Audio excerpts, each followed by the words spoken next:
Hello everyone, welcome to DC teachers academy.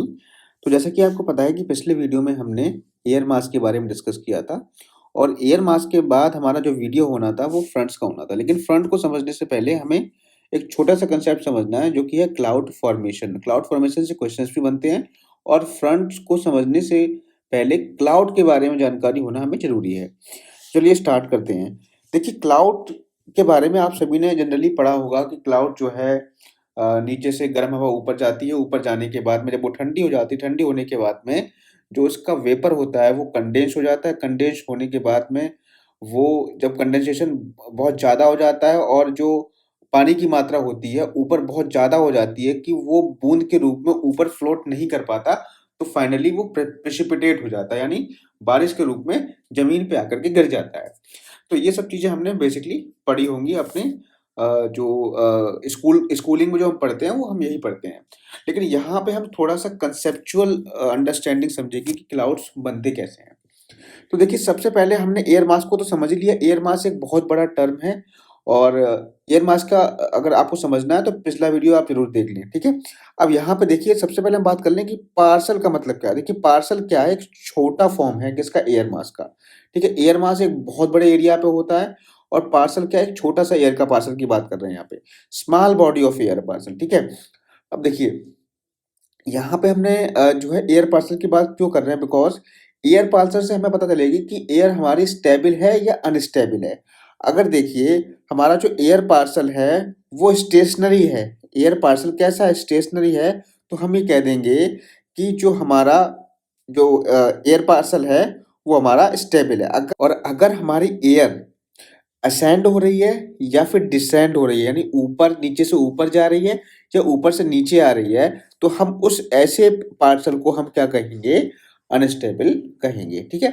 तो stable और unstable क्या है? स्टेबल का मतलब है कि एयर पार्सल हमारा स्टेशनरी है तो वो हमारा स्टेबल एयर पार्सल होगा। और अगर हमारी एयर ऊपर जा रही है और या फिर ऊपर से नीचे की तरफ आ रही है, ऊपर का मतलब क्या है कि जमीन से ऊपर की तरफ वायुमंडल में जा रही है, और अगर ऊपर से नीचे की तरफ आ रही है तो वो हमारा जो एयर पार्सल होगा वो अनस्टेबल होगा, ठीक है? तो air parcel is considered unstable when it is continue to rise until it reaches an altitude where the surrounding air has density similar to its own.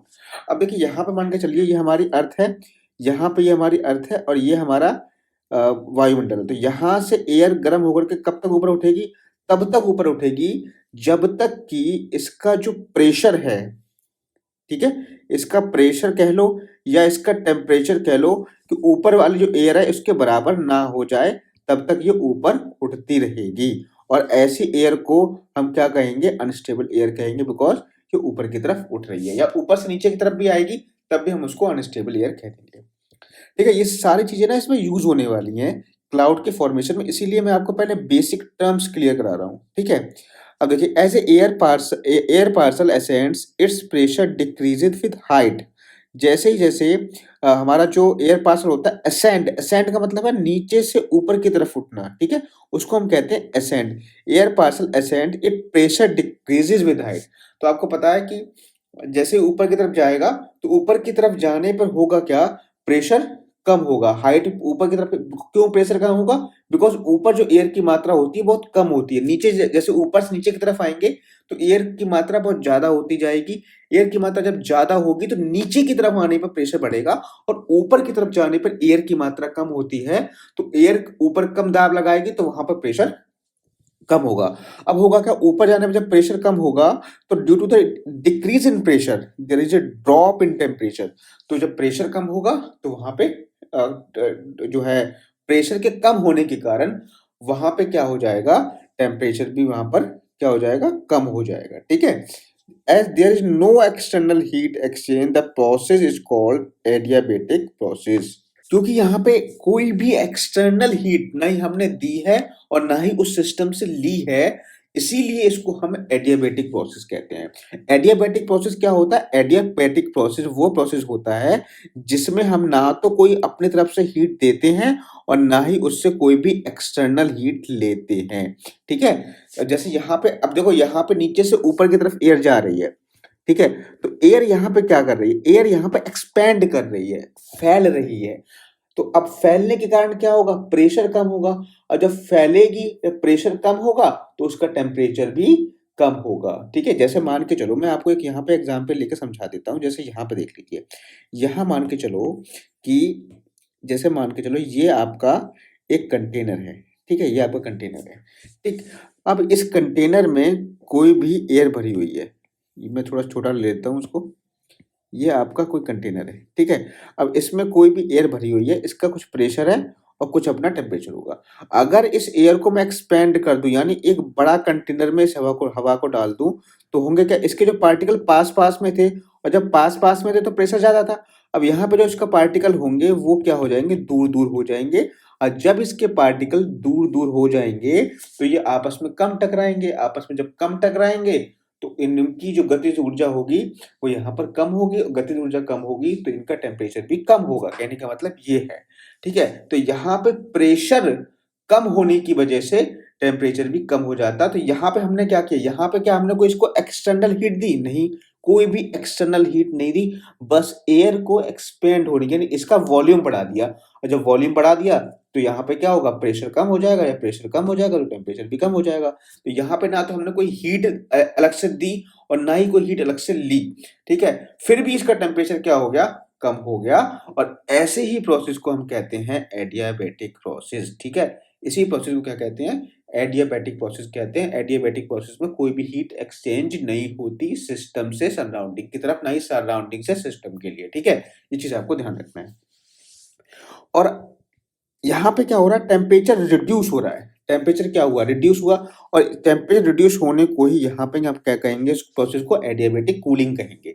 Adiabatic cooling कब होगी? जब air ascend करेगी नीचे से ऊपर की तरफ। अगर एयर ऊपर से नीचे की तरफ आ रही है, ऊपर से नीचे की तरफ अगर एयर आ रही है, तो होगा क्या? ऊपर से नीचे की तरफ आएगी तो प्रेशर बढ़ेगा या कम होगा? नीचे की तरफ आएगी तो प्रेशर बढ़ेगा। जब प्रेशर बढ़ेगा तो यानी एयर का कॉन्ट्रैक्शन होगा। एयर कॉन्ट्रैक्शन होगा तो टेम्परेचर, जब प्रेशर बढ़ेगा तो प्रेशर के बढ़ने से जो पार्टिकल्स होंगे वो आपस में टकराएंगे। टकराने से क्या होगा? गतिज ऊर्जा बढ़ेगी, काइनेटिक एनर्जी बढ़ेगी। काइनेटिक एनर्जी बढ़ने से क्या होगा? टेम्परेचर भी यहाँ पे बढ़ जाएगा, क्योंकि फिजिक्स का एक कंसेप्ट होता है कि काइनेटिक एनर्जी जो होती है वो डायरेक्टली प्रोपोर्शनल होती है टेम्परेचर के, ठीक है? तो यहाँ पे टेम्परेचर बढ़ जाएगा, तो टेम्परेचर बढ़ने को हम कह देंगे एडियाबैटिक हीटिंग। क्या कह देंगे? एडियाबैटिक हीटिंग कह देंगे, अगर एयर ऊपर से नीचे की तरफ आ रही है। तो यहाँ पे आप देखिए, यहाँ पे लिखा भी है, as the parcel descends. Descent मतलब ऊपर से नीचे की तरफ आ रहा है। The pressure in parcel increases, hence there is an increase in temperature, this is called adiabatic heating. इसको हम क्या कह देंगे? एडियाबैटिक हीटिंग कह देंगे, ठीक है? अब यहाँ पे देखिए, अब देखो ये चीज ना बेसिक अंडरस्टैंडिंग है, इसी के बारे में समझना। देखो अब यहाँ पे ये जो ये हम जो पढ़ रहे हैं ना एडियाबैटिक प्रोसेस, ये आपका एक होता है, आपने पढ़ा होगा कंसेप्ट, नॉर्मल लैप्स रेट पढ़ा होगा, या एनवायरमेंटल लैप्स रेट आपने पढ़ा होगा। उससे अलग होता है। एनवायरमेंटल लैप्स रेट में क्या होता है? एनवायरमेंटल लैप्स रेट में जो एयर होती है वो आपकी स्टेबल रहती है। एयर जो रहती है स्टेबल रहती है। हम अगर ऊपर की तरफ जाएंगे तो प्रेशर कम होगा, प्रेशर कम होगा तो टेम्परेचर भी कम होगा। लेकिन इसमें क्या है, जो एडियाबैटिक प्रोसेस है, एडियाबैटिक कूलिंग में क्या है? एयर ऊपर की तरफ जा रही है, ठीक है? इसमें स्टेबल एयर नहीं है, इसमें अनस्टेबल एयर है। यानी कहने का मतलब ये हुआ, एडियाबैटिक लैप्स रेट को हम कंसीडर कब करेंगे? जब एयर जो है अनस्टेबल हो, यानी नीचे से ऊपर की तरफ जा रही हो, तब उसे हम कहेंगे एडियाबैटिक लैप्स रेट। अगर एयर स्टेबल है, एयर स्टेबल है, तो वहां उस केस में हम क्या उसको कंसीडर करेंगे? एनवायरमेंटल लैप्स रेट के कारण वो जो है ठंडी होगी। एनवायरमेंटल लैप्स के कारण ठंडी कब होगी? जब एयर स्टेबल है, यानी नीचे वाली एयर को नीचे रहने दो, ऊपर बढ़े तो ऊपर वाली लेयर और ठंडी मिलेगी, फिर ऊपर बढ़ेंगे तो ऊपर वाली लेयर ठंडी मिलेगी। यानी ये एयर नीचे से ऊपर नहीं जा रही है, किसमें? एनवायरमेंटल लैप्स रेट में। लेकिन एडियाबैटिक लैप्स रेट में क्या होता है? एयर नीचे से ऊपर की तरफ जाती है, ठीक है? ये चीज ध्यान रखना है, दोनों अलग कंसेप्ट है, ठीक? अब यहाँ पर अब देखो, ये चीज समझ में आ गई। अब cloud formation occurs when there is an unstable air condition. जब कोई अनस्टेबल एयर कंडीशन होती है तभी आपके क्लाउड फॉर्मेशन होगा, क्योंकि तभी नीचे से ऊपर की तरफ एयर जाएगी, ठीक है? As the air rises it starts cooling adiabatically, as the humidity present in its vapour form. जैसे एयर जो होती है अब नीचे होती है तो उसमें ह्यूमिडिटी जो होती है वो वेपर फॉर्म में होती है, वो इनविजिबल होती है, हम उसको देख नहीं सकते हैं, ठीक है, उसकी वेपर फॉर्म को।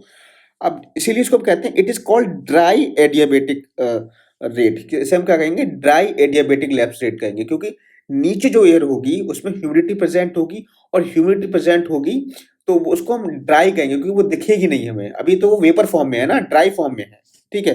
As the temperature reaches the dew point, जैसे जैसे ऊपर की तरफ एयर जाती है, और ऊपर की तरफ एयर जाते जाते वहां पे क्या होगा, टेम्परेचर कम हो जाएगा, और टेम्परेचर इतना कम हो जाएगा, इतना कम हो जाएगा कि उसके बाद जो है जो वेपर होगी हमारी किस में चेंज हो जाएगी, वेपर हमारी वाटर में चेंज होने लगेगी। तो जिस टेम्परेचर पे वेपर कंडेंस होने लगती है, वेपर वाटर में चेंज होने लगती है, उसको हम ड्यू पॉइंट कहते हैं, ठीक है। तो ड्यू पॉइंट पे क्या होगा, वेपर स्टार्ट्स कंडेंसिंग, वेपर का कंडेंसेशन स्टार्ट हो जाएगा into small droplets forming clouds. अब वो क्या करेगी, छोटे छोटे ड्रॉपलेट्स में डिवाइड हो जाएगी, और वही ड्रॉपलेट्स कंबाइन होकर के क्या बना लेती हैं, क्लाउड बना लेती हैं। The height in which the condensation starts is called the condensation limit. अब यहाँ पर जो है जिस हाइट तक कंडेंसेशन स्टार्ट होता है, जिस हाइट पर, उसी को हम कह देते हैं condensation limit. If the parcel is still unstable, अगर वहां पर भी पार्सल अनस्टेबल है तो वो और ऊपर की तरफ जाएगा, जब और ऊपर की तरफ जाएगा। लेकिन देखो, जैसे मान के चलो यहाँ ये आपकी अर्थ है, ठीक है, ये आपकी अर्थ है, यहाँ से ये ऊपर की तरफ गया, ठीक है। यहाँ मान के चलो, यहाँ पे तो, यहाँ पे मान लो एयर में क्या था, इस यहाँ पे वेपर थी, यहाँ पर भी क्या थी, वेपर थी, यहाँ पे ये मान के चलो ड्यू पॉइंट आ गया। अब इस ड्यू पॉइंट पे हुआ क्या, इस ड्यू पॉइंट पर यहाँ पर जो है ये वेपर जो है लिक्विड में कन्वर्ट हो गई। वेपर किस में कन्वर्ट हो गई, वेपर कन्वर्ट हो गई लिक्विड में। ये मान के चलो यहाँ पे लिक्विड आ गया, ठीक है, पानी यहाँ पे आ गया, अब पानी में कन्वर्ट हो गई। अब मान के चलो कि अभी भी अगर एयर अनस्टेबल है तो ये और ऊपर की तरफ जाएगी। अब और ऊपर की तरफ जाएगी तो अब उस एयर में क्या होगा, अब उस एयर में जो है वेपर नहीं रहा, अब उस एयर में वाटर आ गया है। अब वो वाटर को ऊपर लेकर के जाएगी, जब वो वाटर को ऊपर लेकर के जाएगी तो वो, उसको हम क्या कहेंगे, it is called wet adiabatic cooling and wet adiabatic rate, जो कि हायर देन किससे होगी, ड्राई एडियाबेटिक रेट से, जो कि ज्यादा होगी ड्राई एडियाबेटिक रेट से। ये चीज आपको समझ में आ गई होगी। अब देखो क्लाउड फॉर्मेशन कैसे होता है। Cloud forms when the invisible water vapour in the air condenses into visible water droplets और आइस क्रिस्टल्स। कहने का मतलब ये हुआ कि मैंने आपको बताया ही था कि जो इनविजिबल वाटर वेपर होती है, जब एयर ऊपर की तरफ जाती है तो हम उसमें वाटर वेपर होती है, वो हमें दिखती नहीं है, इसलिए हम उसको कह दिया इनविजिबल वाटर वेपर। जब वो कंडेंस होती है इनटू विजिबल वाटर ड्रॉपलेट्स में तो उसको हम कह, तो उससे क्या बनते हैं, क्लाउड्स बन जाते हैं। There is a water around us all the time. जितनी भी हवा देखते हो ना, हवा में वाटर होता है, लेकिन वो हमें दिखता नहीं है, क्यों, क्योंकि वो वेपर फॉर्म में होता है। It is the in the form of tiny gas particles also known as the water vapour. ये किस फॉर्म में होता है, टाइनी गैस पार्टिकल्स के फॉर्म में होता है, जो कि हमें दिखता नहीं है, इसको हम क्या कह देते हैं, वाटर वेपर कह देते हैं।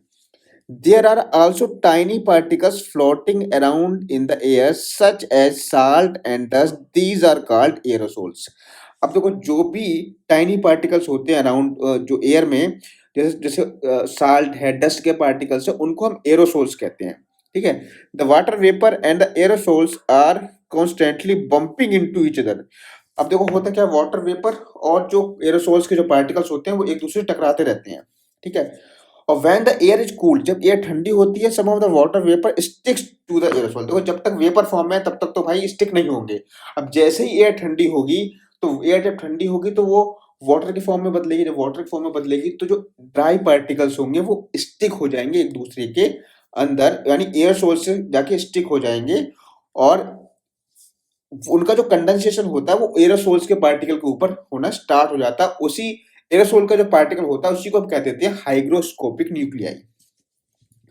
Eventually, bigger water droplets form around the aerosol particles, and these water droplets start sticking together. अब देखो एक छोटा सा पार्टिकल एरोसोल का, उसके ऊपर एक एक ड्रॉप बन गई, उसके ऊपर क्या हुआ, वाटर कंडेंस हो गया तो एक ड्रॉप बन गई। जब जो छोटी छोटी ड्रॉप्स होती हैं वो एक दूसरे से फिर से कंबाइंड होती है तो एक बड़ी सी ड्रॉप बना लेती हैं, और जब वो बड़ी सी ड्रॉप बनाती हैं तो वो वही ड्रॉप जो होती है ऊपर फ्लोट करने लगती हैं और उन्हीं को हम कह देते हैं क्लाउड्स। ठीक है? Clouds form when the air is saturated and cannot hold any more water vapor. This can happen in two ways. अब जो क्लाउड्स कब बनते हैं, क्लाउड्स जब बनेंगे जब एयर जो है फुली सेचुरेटेड हो जाती है, मतलब उसके अंदर और कैपेसिटी नहीं है कि वो मॉइस्चर को होल्ड कर सके, वाटर को होल्ड कर सके, और इसके अंदर कैपेसिटी मतलब जितना उसने खाना खाना था अब उतना खाना खा लिया, अब आगे उसको कहोगे कि बेटा और खा लो खाना, तो और खाना नहीं खाएगी। ठीक है? जैसे आपका बहुत ज़्यादा पेट भर जाए, आप उससे कहो कि खाना खा लो, तो आप नहीं खा पाओगे ना, तो इसका मतलब ये है कि आप सैचुरेट हो गए हो, आप संतृप्त हो गए हो, तृप्त हो गए हो। ऐसे ही एयर में होता है, एयर की भी कैपेसिटी होती है कि वो कितनी अमाउंट में वाटर वेपर को होल्ड कर सकती है।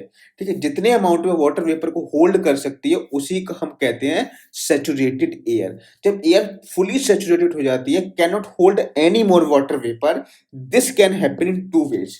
ठीक है? अब देखिए क्लाउड बनते कैसे हैं। ठीक है? क्लाउड से प्रेसिपिटेशन कैसे होता है।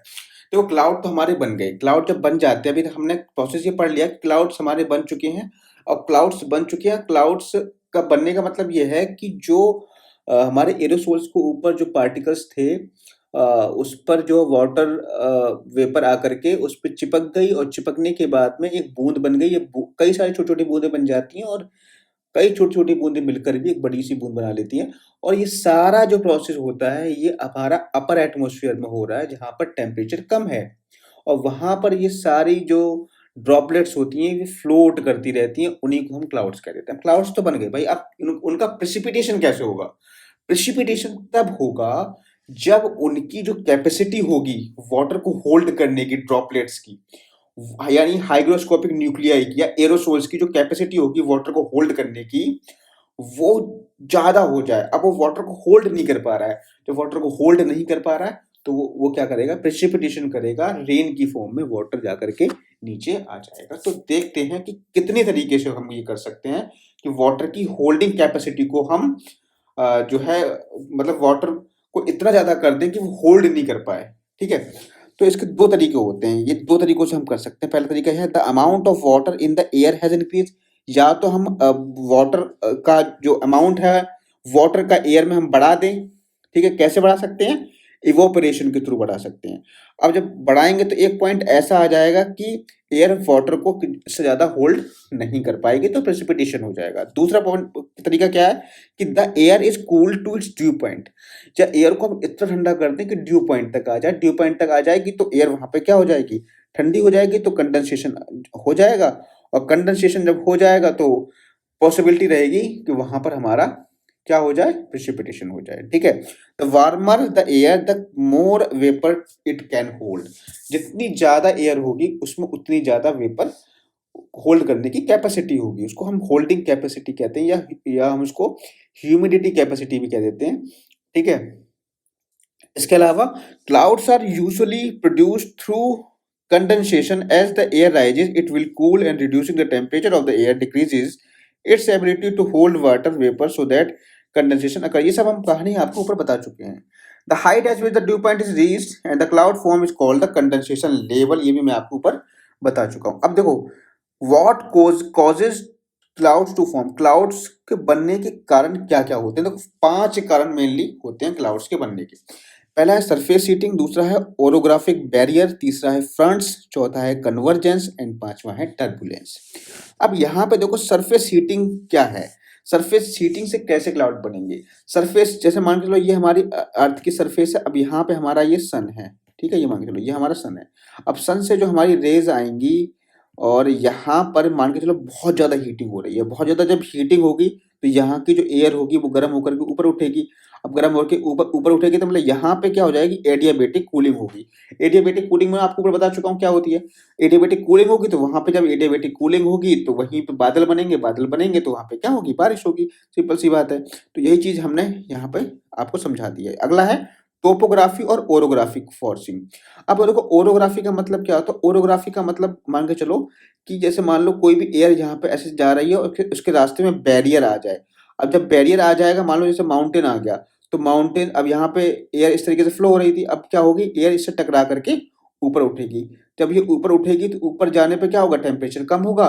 टेम्परेचर कम होगा तो यहाँ पे क्या हो जाएगा, ड्यू पॉइंट इसको मिल जाएगा, ड्यू पॉइंट पे यहाँ पे कंडेंसेशन हो जाएगा और यहाँ पे क्या हो जाएगी, बारिश हो जाएगी। तो ये भी एक कारण होता है ओरोग्राफिक फोर्सिंग। फ्रंटल, देखो फ्रंट्स तो वैसे मैं आपको पढ़ाऊंगा, लेकिन फिर भी मैंने प्रेशर बेल्ट वाले में थोड़ा बहुत डिस्कस कर दिया है, जहां पे आपके वार्म एयर मास और कोल्ड एयर मास आपस में मिलते हैं। तो जैसे मान के चलो ये आपका कोल्ड एयर मास है और ये आपका वार्म एयर मास है, ठीक है। अब होगा क्या, वार्म जो हवा होगी वो कोल्ड के ऊपर जाएगी।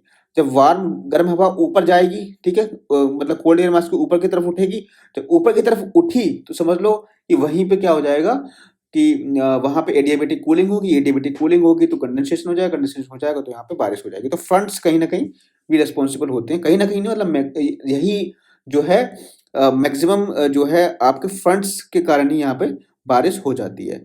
अगला है कन्वर्जेंस। अब जो कन्वर्जेंस का मतलब क्या है, जैसे मान के चलो हमने आपको ना प्रेशर बेल्ट पढ़ाई थी तो उसमें 3 सेल पढ़ाए थे, हेडली सेल, फेरल सेल और पोलर सेल। तो यहाँ पे है क्या, ये आपने देखा होगा कि जो आपका फेरल सेल है यहाँ पर जो है दो एयर आ रही है, एक एयर इस साइड से आ रही है और दूसरी एक एयर की साइड इस तरफ से है। तो होगा कि यहाँ पे जब ये एयर कन्वर्ट करेंगे तो ये ऊपर की तरफ उठ जाएंगी। जब ये ऊपर की तरफ उठ जाएंगी तो यहाँ पे होगा क्या, ये ऊपर की तरफ उठी, तो जब ऊपर की तरफ उठी तो वहाँ पे एडियाबेटिक कूलिंग हो जाएगी, एडियाबेटिक कूलिंग हो जाएगी तो वहाँ पे क्या हो जाएंगे, क्लाउड का फॉर्मेशन हो जाएगा। तो कन्वर्जेंस भी कहीं ना कहीं रेस्पॉन्सिबल होता है क्लाउड के फॉर्मेशन के लिए।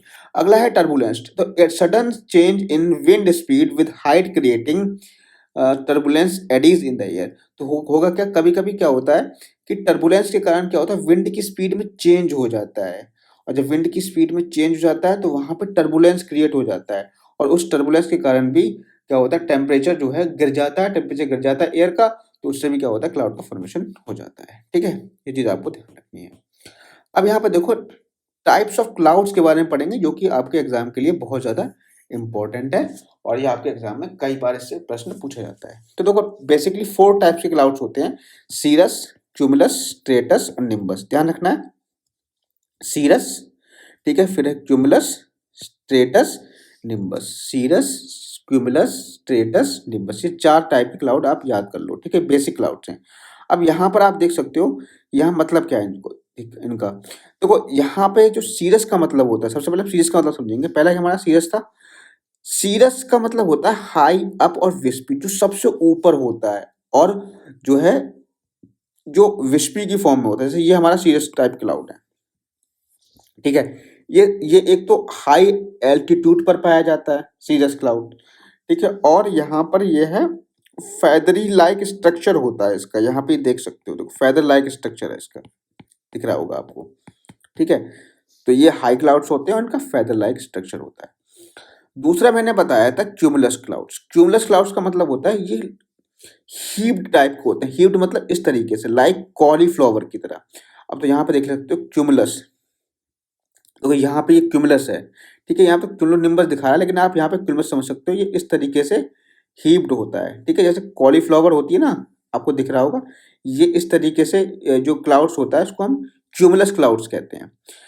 फिर तीसरा जो क्लाउड्स था वो स्ट्रेटस क्लाउड्स है। स्ट्रेटस का मतलब होता है फ्लैट लेयर्ड स्ट्रक्चर में, फ्लैट होता है, जैसे ये देखो, ये फ्लैट एक लेयर्ड स्ट्रक्चर है पूरी, ठीक है। इसमें ज्यादा हीप बनना है, इसमें कम हीप बनेगा, इसमें इस तरीके से होगा लेयर्ड स्ट्रक्चर में, वो हमारा स्ट्रेटस होगा। फिर हमारा लास्ट वन है निम्बस। देखो निम्बस जो होता है, ये इसको हम रेन बियरिंग क्लाउड्स भी कहते हैं, ठीक है, इसको हम डिटेल में आगे समझेंगे। तो ये आपके 4 बेसिक क्लाउड्स हो गए। अब इन्हीं 4 बेसिक क्लाउड को कंबाइन करके हम अलग अलग क्लाउड्स बनाते हैं, ठीक है। अब देखो यहाँ पर आप देख सकते हो, इसमें यहाँ पर हम मीनिंग समझेंगे। हम सबसे पहले आप मीनिंग समझो, यहाँ पे क्लासिफिकेशन ऑफ क्लाउड्स है, तो यहाँ पे इसको हमने बांट लिया है 4 टाइप्स के क्लाउड्स में। एक तो है हमारा हाई क्लाउड्स। हाई क्लाउड्स में क्या आ जाते हैं, सीरस, और जिसमें जीरो आ रहा है, जिसमें जीरो लग के आ रहा है वो हमारे हाई क्लाउड्स होंगे। ये बात ध्यान रखना है, जिसमें जीरो लग के आ रहा है, CIRR लग के आ रहा है, वो हमारे सारे कितने होंगे, सारे हमारे हाई क्लाउड्स होंगे। जैसे सीरस है, सीरो स्टेटस है, सीरो क्यूमुलस है। अब यहाँ पे ना कंबाइन करना है, देखो सीरस बताया था हमने, स्टेटस बताया था, क्यूमुलस बताया था, निम्बस बताया था। अब हम क्या करना है, इसको कंबाइन कर रहे हैं। जैसे सीरस कर लिया, सीरो स्टेटस बना लिया, सीरस क्यूमुलस बना लिया, तो हमने क्या किया, इनको कंबाइन कर लिया, ठीक है। ऐसे यहाँ पे देखो मिडिल क्लाउड्स। मिडिल क्लाउड्स में कौन से होते हैं, आल्टो स्टेटस क्लाउड्स और आल्टो क्यूमुलस क्लाउड्स। अब देखो आल्टो का मतलब क्या, आल्टो गाड़ी जो होती है कौन ले पाता है, वो मिडिल क्लास के लोगों के पास आपको ऑल्टो ही मिलेगी, ठीक है ना? तो यहाँ पे कह सकते हो कि मिडिल क्लाउड्स जो है हमारे आल्टो स्ट्रेटस, आल्टो क्यूमुलस होते हैं। ये हमारे मिडिल क्लाउड्स होते हैं। लो क्लाउड्स क्या होते हैं? स्ट्रेटो क्यूमुलस, स्ट्रेटस और निम्बो स्ट्रेटस। ये हमारे कैसे होते हैं? लो क्लाउड्स होते हैं, ठीक है? जैसे आपने देखा होगा स्ट्रेटोस्फियर, स्ट्रेटोस्फियर क्या होता है? मतलब एक समझ सकते हो कि लो में मान सकते हो, तो जहाँ पे स्ट्रेटो लग जाए, जहाँ पे ऑल्टो लग जाए वो मिडिल होगा, जहाँ पे स्ट्रेटो लग जाए वो हमारा लो क्लाउड्स हो जाएगा। और जो ऐसे क्लाउड जो वर्टिकली बनते हैं, वर्टिकली डेवलपमेंट होता है, अभी मैं बताऊंगा कि वर्टिकल डेवलपमेंट कैसे, तो उसको हम कहते हैं क्यूमुलस या क्यूमुलोनिम्बस क्लाउड्स, ठीक है? इतनी चीजें आपको समझ में आ गई होगी। याद करने का तरीका ये है, हाई में जीरो लगा देना, मिडिल में ऑल्टो लगा देना, लो में स्ट्रेटो लगा देना, ठीक है? अब आगे आ जाओ। अब देखो हाई क्लाउड्स किसको हम कहेंगे? जो 20,000 फीट या इससे अधिक ऊंचाई पे पाए जाए उसको हम हाई क्लाउड्स कैसे दे देंगे। जैसे हमारा सीरस है, सीरो स्टेटस है, सीरो क्यूमुलस है, ये याद करने में आपको ज्यादा कठिनाई नहीं होगी। जहाँ पे सीरो लगा हुआ हो वो उसको हम हाई एल्टीट्यूड क्लाउड्स कह सकते हैं। फिर है हमारा middle altitude clouds. Middle altitude clouds जो होता है 6,500 फीट से लेकर के 20,000 फीट के बीच में होते हैं, और जिसमें ऑल्टो लगा होता है वो हमारे मिडिल एल्टीट्यूड क्लाउड्स हो जाते हैं। फिर है लो एल्टीट्यूड क्लाउड्स। लो एल्टीट्यूड क्लाउड्स जो होते हैं वो आपके सरफेस ग्राउंड लेवल से थोड़ा सा ऊपर फॉर्म होते हैं, लगभग 6,500 फीट की ऊंचाई पर। तो उसमें जैसे आपका स्टेटस जिसमें लग जाता है वो हमारा क्या हो जाता है? लो एल्टीट्यूड क्लाउड्स हो जाता है। जैसे स्ट्रेटोक्यूमुलस है, निम्बो स्टेटस क्लाउड्स है, तो ये हमारे लो एल्टीट्यूड क्लाउड्स हो जाते हैं। फिर हमारा वर्टिकल क्लाउड्स। वर्टिकल क्लाउड्स क्या होते हैं? जो जमीन से लेकर के ऊपर तक, जमीन से बनना स्टार्ट होते हैं और ऊपर तक इस तरीके से जाते हैं, उसे हम कहते हैं वर्टिकल क्लाउड्स। जो वर्टिकली जिनकी कुछ ऊंचाई होती है, these are clouds that extend from the lower to the higher altitude of the atmosphere। जो लोअर से लेकर के हायर एल्टीट्यूड ऊंचाई तक बनते हैं उसको हम क्या कह देते हैं? वर्टिकल क्लाउड्स कह देते हैं। They form by thermal convection और frontal lifting sustained by the powerful convection current, ठीक है? आप इसके बारे में बात करेंगे। फिर होते हैं फॉगी क्लाउड्स। फॉगी क्लाउड्स क्या होते हैं? ये जो है आपके ग्राउंड के पास में ही बनते हैं, जिससे कि विजिबिलिटी बहुत ज्यादा कम कर देते हैं, ठीक है? अब हम समझ लेते हैं कि सीरस क्या है, सीरोस्टेटस क्या है, इसके बारे में समझ लेते हैं। देखो जितना मैं समझा रहा हूँ ना उतना ही पढ़ना है, ज्यादा डिटेल में अब पढ़ोगे तो बहुत ज्यादा कंफ्यूज हो जाओगे, ठीक है? तो यहाँ पे देखो सीरस है, सीरस का मतलब क्या है? सीरस मैंने क्या बताया था? हाई क्लाउड्स है। पहली बात तो इसमें ध्यान रखोगे कि ये हाई क्लाउड्स है। और फिर इसमें क्या होता है? हेयर लाइक स्ट्रक्चर होता है, ठीक है? हेयर लाइक स्ट्रक्चर जैसे मैंने आपको दिखाया भी था, अभी मैं दिखा दूंगा। जैसे यहाँ पे इसको कह सकते हो ये हेयर लाइक स्ट्रक्चर है। ये जो दिख रहा है ना आपको, ये हमारा क्या है? ये हमारा है सीएस क्लाउड्स। और हाई क्लाउड्स है, ठीक है? ये चीज आपको ध्यान रखनी है, बस इतना ही ध्यान रखना है, ठीक है? इतना ध्यान रखना। एक इम्पॉर्टेंट चीज और है इसमें कि before sunrise and after sunset cirrus is often coloured bright yellow और रेड, ठीक है? जो आपको तो दिखता होगा कि जब सनसेट होता है, सनराइज होता है, तो आपको जो बादल दिखते हैं ना वो हमारे सीरस क्लाउड्स ही होते हैं, जो येलो और रेड दिखते हैं, ठीक है? जैसे जब सनसेट होता है तो ये रेड के फॉर्म में दिखेगा, और जब सनराइज होगा तो येलो फॉर्म में दिखेगा, वो हमारा क्या होगा? सीरस क्लाउड्स होगा, ठीक है? इतनी बात आपको समझ में आ गई होगी। ये आपको डायग्राम में दिख रहे हैं, ये हमारे सीरस क्लाउड है, फेदरी लाइक स्ट्रक्चर है, हेयर लाइक स्ट्रक्चर है इसमें। फिर हमारा सीरो स्टेटस। सीरो और स्टेटस, स्टेटस को मैं सीरो कंबाइन कर दी। देखो अब यहाँ पे सीरो का मतलब क्या है? Feathery like. और स्टेटस का मतलब क्या है? इसका मतलब था कि लेयर्ड में जो होता है, तो इसमें लेयर्ड भी होगा और फेदर भी होगा। तो देखो यहाँ पे देखो लेयर्ड, ये लेयर्ड भी है, ठीक है? और ये हमारा फेदर में भी आ गया है, मतलब हेयर लाइक स्ट्रक्चर में भी आ गया है। तो इसको हमने कह दिया सीरो स्टेटस। इसका एक इम्पॉर्टेंट पॉइंट है कि ये सन के अराउंड में हैलो बनाता है। सन के अराउंड में हैलो बनाता है, सन या मून के अराउंड में ये हैलो बनाता है। तो ये इंपॉर्टेंट पॉइंट है, ये चीज आपको ध्यान रखनी है। आगे हम बढ़ेंगे सीरो क्यूमुलस। सीरो क्यूमुलस, अब देखो सीरो मतलब हेयर लाइक स्ट्रक्चर या फेदरी स्ट्रक्चर, और क्यूमुलस मतलब कॉलीफ्लावर वाला। मैंने बताया था ना आपको, कंबाइन कर लो। तो ये कैसे बनेगा? ये इसमें जो है छोटे छोटे हीप टाइप के, देखो छोटे छोटे हीप टाइप के दिख रहे हैं आपको, ये दिख रहा होगा आपको, छोटा छोटा हीप टाइप का दिख रहा होगा। और इसमें ये आपका फैदरी भी दिख रहा है। तो इसमें क्या होंगे, ये ग्रेन्स और रिपल्स बनेंगे। यहाँ पे देखो, ये दिख रहा होगा, यहाँ पर रिपल्स, छोटे-छोटे रिपल्स दिख रहे हैं बहुत ज़्यादा टाइप के। इनको हम क्या देते हैं, क्या कह देते हैं इनको, सीरोक्यूमुलस इनको हम कह देते हैं, ठीक है। यहाँ पे आप और भी देख सकते हैं। फिर हमारा ऑल्टो स्टेटस। ऑल्टो का मतलब क्या है, जो मिडिल एल्टीट्यूड पे हो, एल्टीट्यूड पे हो, और स्टेटस का मतलब जो एक लेयर में हो। तो यहाँ पे आप देख सकते हैं, ये आपके मिडिल एल्टीट्यूड पे होते हैं और लेयर्ड में बने हुए हैं। देखो, लेयर्ड में बने हुए हैं ये। तो इसको हम कह देते हैं ऑल्टो स्टेटस, ठीक है। और ये सन की अपीयरेंस को कम कर देते हैं, ठीक, सन की अपीयरेंस को कम कर देते हैं। ऑल्टो क्यूमुलस देख लो। ऑल्टो का मतलब क्या है, ऑल्टो का मतलब है जो आपके मिडिल पे होंगे, और क्यूमुलस मतलब कॉलीफ्लावर, जो मिडिल पे हो, कॉलीफ्लावर जैसे हो, उनको हम कह देते हैं ऑल्टो क्यूमुलस, ठीक है। ये इनका जो ये या तो व्हाइट होंगे या फिर ग्रे पैच में होंगे, और ये सेमी ट्रांसपेरेंट होते हैं। ये फुली तरीके से ट्रांसपेरेंट नहीं करते, ये सेमी ट्रांसपेरेंट होते हैं। देखो यहाँ पे दिख रहा होगा, ये आपको दिख रहा होगा, ये सेमी ट्रांसपेरेंट होते हैं, ठीक। आगे हम बात करें निम्बो स्टेटस। ये सबसे खतरनाक क्लाउड होता है। निम्बो का मतलब होता है रेन बियरिंग, ये रेन बियरिंग होता है। स्टेटस का मतलब क्या हुआ, स्टेटस का मतलब हुआ लेयर की फॉर्म में। अब यहाँ पे लेयर की फॉर्म में भी होते हैं, और इनसे बारिश होती है, और बहुत ज्यादा ब्लैक कह सकते हो, ये डार्क ग्रे होते हैं, और इसको हम कहते हैं rain bearing cloud. Rain bearing cloud होता है, और इससे जो प्रॉपरली जो सन की जो रेज हैं मतलब आ ही नहीं पाती हैं, और इसी से हमारा प्रेसिपिटेशन होता है। ये हमारे प्रेसिपिटेशन के लिए रिस्पॉन्सिबल होते हैं। तो आपको दिख रहा होगा डायग्राम में। फिर है स्ट्रेटोक्यूमुलस। स्ट्रेटो मतलब लेयर में भी है और कॉलीफ्लावर भी है। तो यहाँ पे देख सकते हो हनी कॉम्ब अपीयरेंस होती है इनकी। तो इस तरीके से आपको यहाँ पे दिख रहे होंगे। स्ट्रेटस यहाँ पे देख सकते हो कि यहाँ पे cloud layer with a uniform base which में if thick enough produce drizzle, ice prism और स्नो ग्रेन्स। तो यहाँ पे आप देख सकते हो इनमें भी अपीयरेंस क्या होती है, कम होती है, ठीक है। अब बीच बीच में जो है यहाँ पे इस जो है स्काई आपको दिखाई देगा। अब यहाँ पे क्यूमुलस कॉलीफ्लावर की तरह होते हैं, बस ध्यान रखो, बस इस तरीके से। यहाँ पे क्यूमुलस क्लाउड दिख रहे हैं कॉलीफ्लावर की तरह।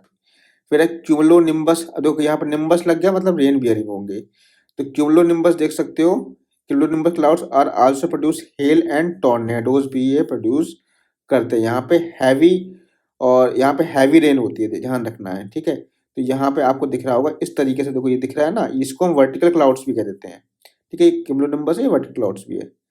तो इतनी चीज आपको समझ में आ गई होगी, ठीक है। जहाँ पे निम्बस लग जाएगा वो हमारे रेन बियरिंग क्लाउड होंगे, ठीक है। अब देखो यहाँ पे एक चीज है, हेलो फेनोमिना। हेलो फेनोमिना क्या होती है, जैसे सन के अराउंड में बादल की छोटी छोटी वो हल्का सा घेरा बन जाता है।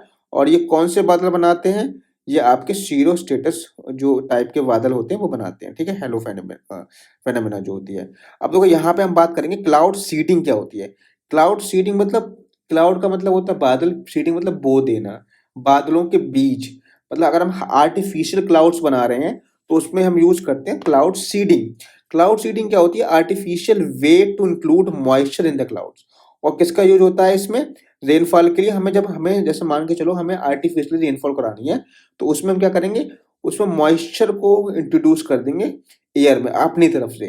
तो उसके लिए हम या तो ड्राई आइस का यूज करते हैं, या फिर हम सिल्वर आयोडाइड का यूज करते हैं। ये इंपॉर्टेंट है, कभी कभी पूछ लेता है कि आर्टिफिशियल रेन के लिए क्या कौन सा जो है यूज होता है। तो सिल्वर आयोडाइड कंपाउंड का यूज किया जाता है। तो 3 टाइप्स की जो क्लाउडिंग मेथड्स होते हैं, ठीक है। Hygroscopic cloud seeding, static cloud seeding और डायनामिक क्लाउड सीडिंग, ठीक। अब देखो यहाँ पे अ, ये इतना इम्पोर्टेंट नहीं है फिलहाल, ठीक है, एग्जाम के लिए। बस आप थोड़ा सा नजर डाल लेना। बाकी एप्लीकेशंस क्या होती हैं क्लाउड सीडिंग की, एग्रीकल्चर में हमें यूज होता है। जैसे मान लो कहीं पे हमें आर्टिफिशियल रेन करानी है, फसल सूख रही है, तो वहाँ पे हम इसका यूज करके एग्रीकल्चर के लिए भी हम वहाँ पे क्लाउड सीडिंग कर सकते हैं। पावर जनरेशन, जैसे आपकी ऑस्ट्रेलिया तस्मानिया में जो है हाइड्रो इलेक्ट्रिसिटी जो होती है, वहाँ पे वाटर का यूज किया जाता है टरबाइन को रन कराने के लिए। तो वहाँ पर भी हम किसका यूज कर सकते हैं, जो है क्लाउड सीडिंग का यूज कर सकते हैं। फिर आपका वाटर पॉल्यूशन कंट्रोल के लिए, जैसे मान के चलो कि ऊपर एयर में जो है एरोसोल बहुत ज़्यादा गंदा है, उसमें कई सारे डस्ट पार्टिकल्स हैं, कई सारे ऐसे पार्टिकल्स हैं जो हमारे बॉडी के लिए हार्मफुल हैं। तो उनको हम क्या करा उसपे क्या कराते हैं, वहाँ पे मॉइस्चर को इंट्रोड्यूस करते हैं और रेन करा देते हैं, जिससे कि जितना भी जो एनवायरनमेंट में पॉल्यूशन होता है वो रेन में मिल कर के नीचे गिर जाता है। तो उससे हम वाटर पॉल्यूशन कंट्रोल भी इससे हम कर सकते हैं। फिर हमारा है यहाँ पे फॉग डिस्पर्सल, जैसे फॉग हमारा जमा हुआ है, कुछ दिखाई नहीं दे रहा है, तो वहाँ पर फॉग होता क्या है, बेसिकली एरोसोल्स के पार्टिकल्स होते हैं, उनके ऊपर क्या हो जाती है, उनके ऊपर जो हमारी मॉइस्चर है वो जमा हो जाती है। तो उन मॉइस्चर को हम ठंडा करके हम क्या करा देते हैं, हम बारिश करा देते हैं। बारिश में क्या होगा, आपने देखा होगा बारिश में फॉग नहीं मिलेगा आपको, तो हम फॉग को हटाने के लिए भी वहाँ पे यूज़ कर सकते हैं। एयर पॉल्यूशन मैंने बता ही दिया। टूरिज्म में भी कहीं-कहीं पे आपने देखा होगा कि मूवी में आप देखते हो कि जो है किसी सीन को अट्रैक्टिव बनाने के लिए हम यूज़ कर लेते हैं क्लाउड सीडिंग। ऐसे टूरिज्म में भी यहाँ पे यूज़ होता है। और इसके चैलेंजेस क्या है? कुछ साइड इफेक्ट्स भी मिले हैं। एबनॉर्मल वेदर कंडीशंस भी इससे हो जाती है, एक्सपेंसिव होता है और इससे भी कहीं न कहीं पॉल्यूशन फैलता है, ठीक है? तो इतनी चीज़ें आपको ध्यान रखनी है। तो ये आपका आज क्लाउड का चैप्टर था जो कि फिनिश हो गया है। अगले चैप्टर में हम बात करेंगे फ्रंट्स के बारे में। तो आज की वीडियो में सिर्फ इतना ही, मिलेंगे नेक्स्ट वीडियो में। Thank you, have a nice day.